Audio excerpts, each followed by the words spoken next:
transition pictures for Sitting Bull. Many of you asked for Sitting Bull, actually. I didn't know very much about him at all.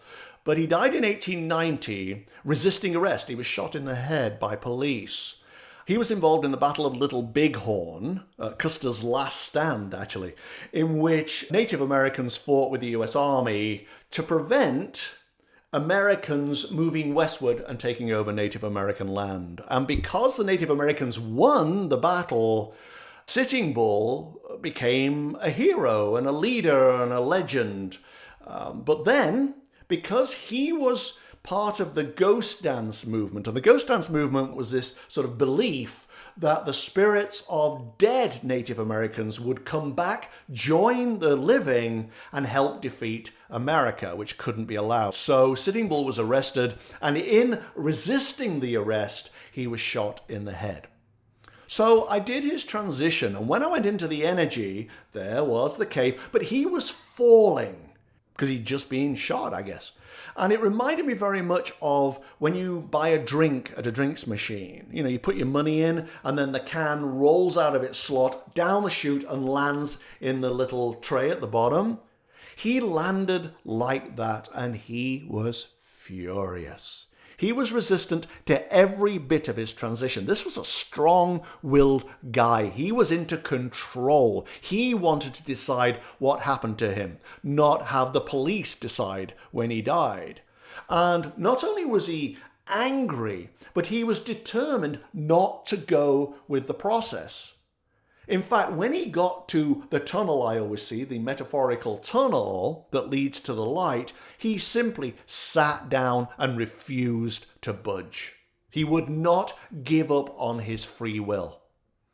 Now, if there had been gravel around him, that gravel would have started moving up the tunnel under the power of grace, this magnetic momentum that happens, because you can't resist it. You have to go through the process. He was deliberately standing in its way. If there had been a tumbleweed, it would have rolled by up the tunnel because this force was pulling it up. And in the end, he lay down and said, "No, I am not going. This is not fair. This is not just." But the force was too strong, and it pulled him inch by painful inch up the tunnel, scraping off skin. And still he wouldn't give in. But the removal of his skin symbolically represented the removal of his resistance. And by the time he reached the top, where the dome is that I always see, he'd weakened. He could see that no amount of conscious argument, no amount of resistance, no amount of making his point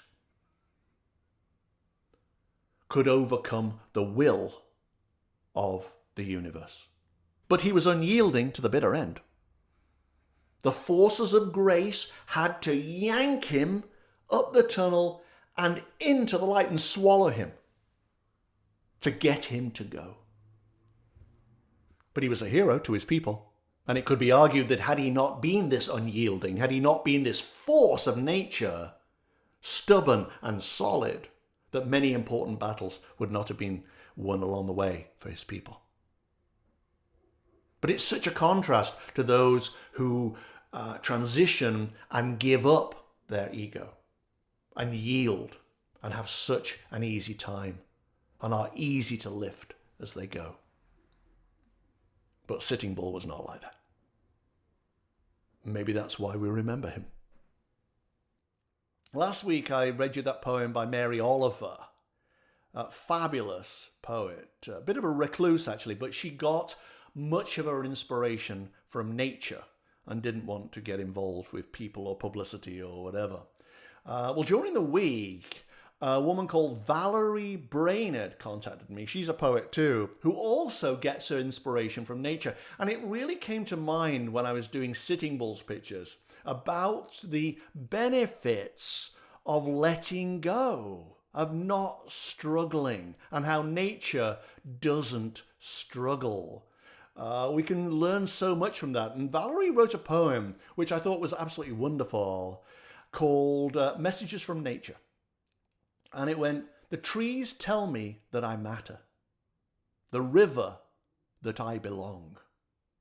The sun says I'm forgiven and that I'm never alone. The breeze cares how I feel. The stars can see me too. The mountains say, stand strong. The ocean, I love you. Birds show me I can fly. The plants that I can grow.